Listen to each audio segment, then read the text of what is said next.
Assalamu alaikum students. Our today's topic is limiting reactant. तो limiting reactant वो reactant है जो जब रिएक्शन हम परफॉर्म करवा रहे होते हैं तो उसमें पहले ख़त्म हो जाता है। जैसे सपोज एक रिएक्शन है जिसमें हमारे पास दो रिएक्टेंट है A प्लस B और ये रिएक्ट करके प्रोडक्ट बना रहे हैं P। अब इसमें हम जब भी रिएक्शंस परफॉर्म करते हैं तो इनकी स्टिक्योमेट्रिक अमाउंट जो है ये कैलकुलेट कर लेते हैं कि हमें कितने ग्राम ए चाहिए और कितने ग्राम बी चाहिए। तो और उस वक्त जो है जब हम रिएक्शन परफॉर्म कर रहे होते हैं तो इनमें से जो वो रिएक्टेंट जो एक्सपेंसिव होते हैं वो डेलिबरेटली जो है थोड़ी कम अमाउंट में लिए जाते हैं और दूसरा रिएक्टेंट जो चीप होता है उसको हम इन एक्सेस लेते हैं ताकि जो एक्सपेंसिव रिएक्टेंट है वो कंप्लीटली रिएक्ट कर ले और एक्सेस में बचा हुआ नहीं रहे ताकि वो वेस्ट नहीं हो।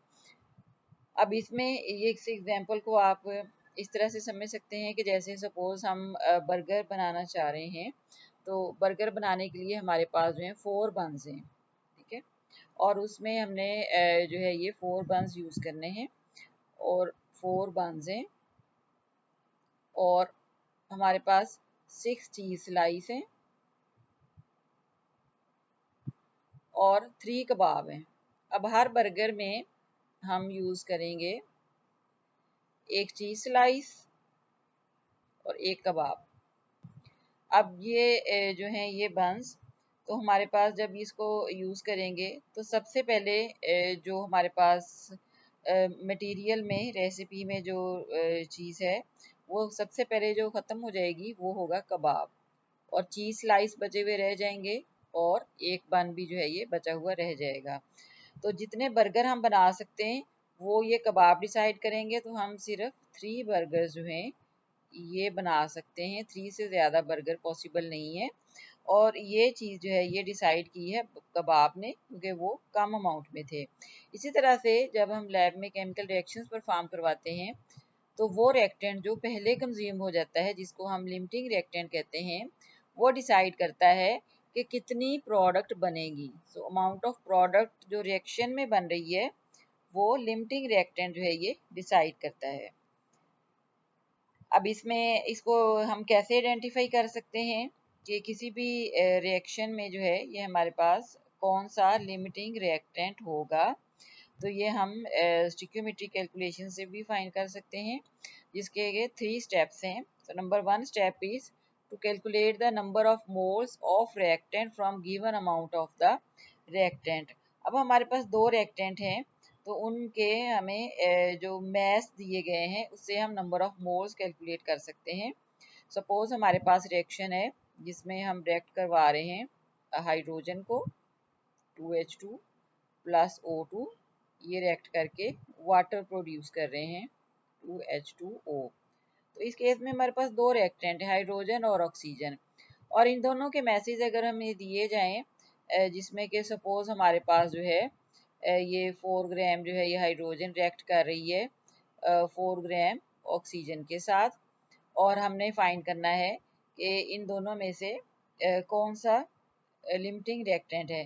तो सबसे पहले जो है ये हम ये जो मैस दिया गया है इसको नंबर ऑफ मोल्स में कन्वर्ट करेंगे। सो मोल्स में कन्वर्ट करने के लिए हम फार्मूला यूज करेंगे moles is equal to mass over molar mess.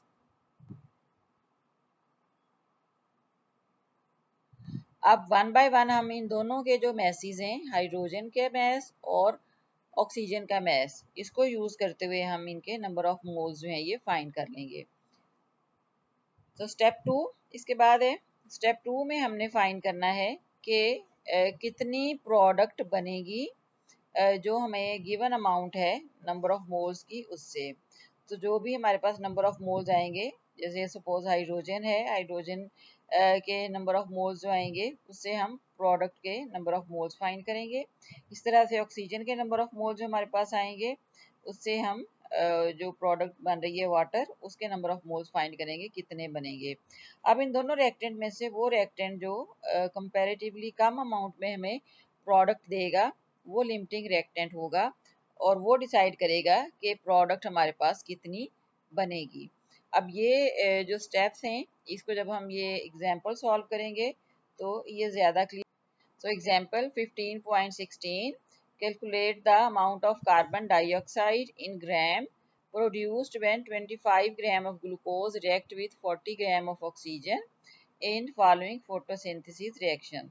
तो photosynthesis reaction वो reaction है कि जिसमें जो plants हैं वो ग्लूकोज प्रोड्यूस करते हैं और जो है उसके लिए वो कार्बन डाइऑक्साइड और वाटर को कंज्यूम करते हैं।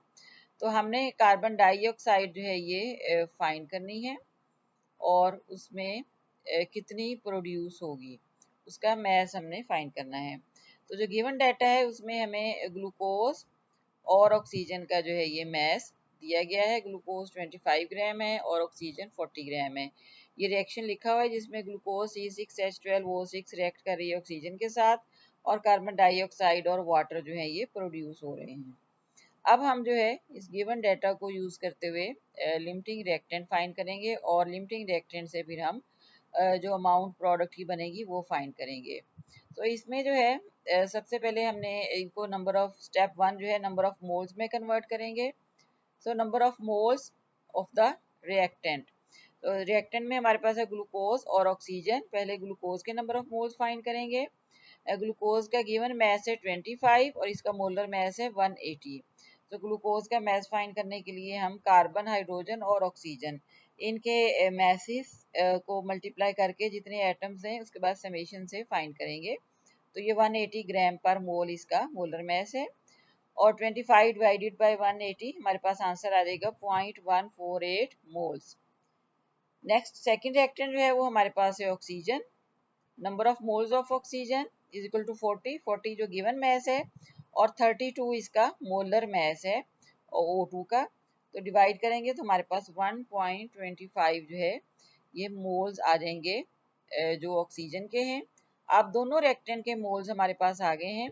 इसके बाद हमने फाइंड करना है number of moles of carbon dioxide, यानी कि प्रोडक्ट जो बन रही है वो कितनी प्रोडक्ट जो है ये प्रोड्यूस हो रही है इन दोनों के रिएक्शन से, और इनमें वन बाय वन हम फाइंड करेंगे। जो इक्वेशन है उससे हमें ये पता चल रहा है कि 1 मोल ग्लूकोज जो है ये 6 मोल कार्बन डाइऑक्साइड प्रोड्यूस कर रहा है, जबकि 6 मोल जो है ऑक्सीजन ये 6 मोल कार्बन डाइऑक्साइड प्रोड्यूस कर रहा है। सो 1 mole of glucose give 6 moles of carbon dioxide. अब 6 मोल जो हैं ये प्रोड्यूस हो रहे हैं 1 मोल से, लेकिन हमारे पास 1 मोल नहीं है बल्कि हमारे पास है 0.148। तो 0.148 मोल्स जो हैं यहाँ पर ये 4 होना चाहिए। 0.148 मोल्स जो हैं ग्लूकोज के उसको हम मल्टीप्लाई करेंगे 6 डिवाइडेड बाय 1 मल्टीप्लाइड बाय 0.148, तो हमारे पास आंसर आ जाएगा 0.848। इसी तरह से हम फाइंड करेंगे ऑक्सीजन के लिए। 6 moles of oxygen gives 6 mole of carbon dioxide. ये हमें बात इक्वेशन से पता चल रही है कि केमिकल इक्वेशन जो बैलेंस्ड है।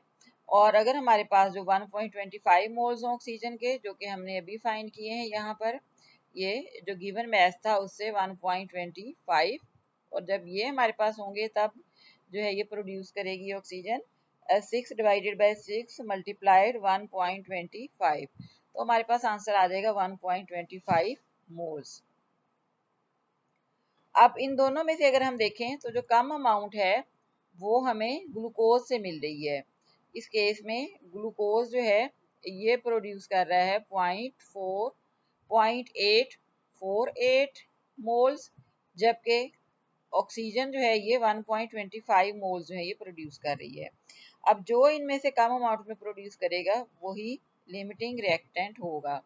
तो इस केस में जो है हमारे पास ग्लूकोज जो है ये लिमिटिंग रिएक्टेंट है।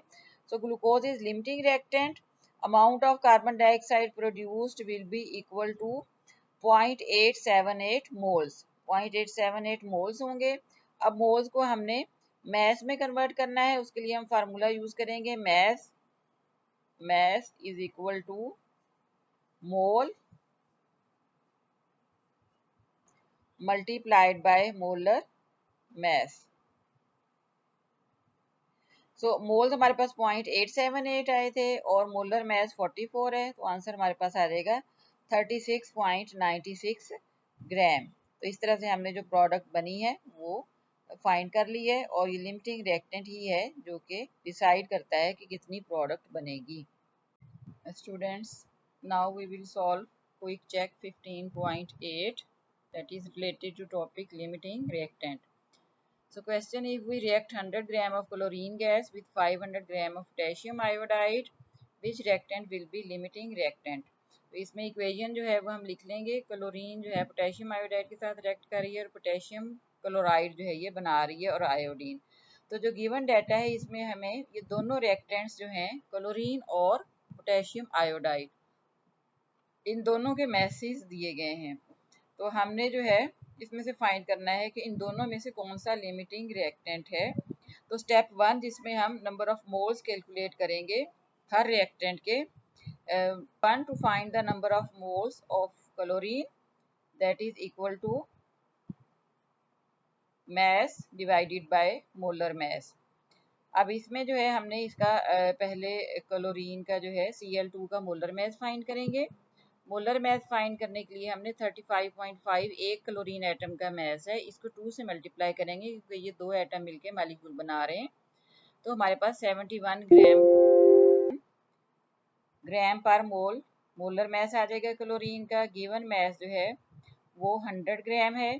सो 100 ग्राम डिवाइडेड बाय 71 जो कि मोलर मैस है, हमारे पास आंसर आएगा 1.41 मोल्स। क्लोरीन के मोल्स जो हैं वो 1.41 जो है ये हमने फाइंड कर लिए हैं।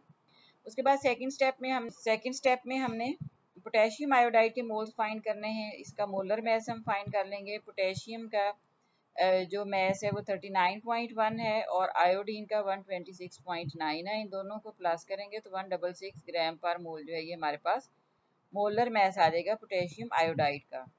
अब इसके मोल्स फाइंड करेंगे। Given mess divided by molar mess, तो 500 ग्राम हमने लिया था, 166 ग्राम ये मोलर मैस है, तो आंसर हमारे पास आ जाएगा 3.01। तो ये पोटेशियम आयोडाइड जो है इसके 3.01 जो है मोल। अब दोनों रिएक्टेंट के मोल्स हमारे पास आ गए हैं, तो हमने इनकी रिलेटिव अमाउंट देखनी है कि कितना किसके साथ रिएक्ट कर रहा है। तो स्टेप 2 में हमने मोल रेशो देखनी है। तो बैलेंस केमिकल इक्वेशन हमें ये बता रही है कि 1 मोल क्लोरीन 2 मोल पोटेशियम आयोडाइड के साथ रिएक्ट कर रहा है, और हमारे पास क्लोरीन है 1.41। तो हम यूनिट मेथड से इसको सॉल्व करेंगे। 1 mole of chlorine react with 2 moles of potassium iodide, and 1.41 moles of chlorine will react with 2 divided by 1 multiplied by 1.41। तो इसमें हमारे पास आंसर आ जाएगा 2.82 मोल्स पोटेशियम आयोडाइड। तो हमें 2.82 मोल्स चाहिए पोटेशियम आयोडाइड के, जबकि हमारे पास जो गिवन अमाउंट है वो 3.01 है। अब ये अमाउंट जो गिवन है वो ज़्यादा है, तो इसका मतलब ये है कि जब रिएक्शन कंप्लीट हो जाएगा तो ये बचा हुआ रह जाएगा पोटेशियम आयोडाइड, और जो है हमारे पास क्लोरीन वो कंज्यूम हो चुकी होगी सारी। तो हमने एक लिमिटिंग रिएक्टेंट की डेफिनेशन भी यही पढ़ी थी कि वो रिएक्टेंट है जो पहले ख़त्म हो जाता है। तो इस केस में जो है क्लोरीन पहले ख़त्म हो रही है। So chlorine is limiting reactant because it completely consumed first, while potassium iodide remains in excess. तो हमें 2.82 पोटेशियम आयोडाइड चाहिए, जो रिमेनिंग होगा वो एक्सेस में बचा हुआ रह जाएगा।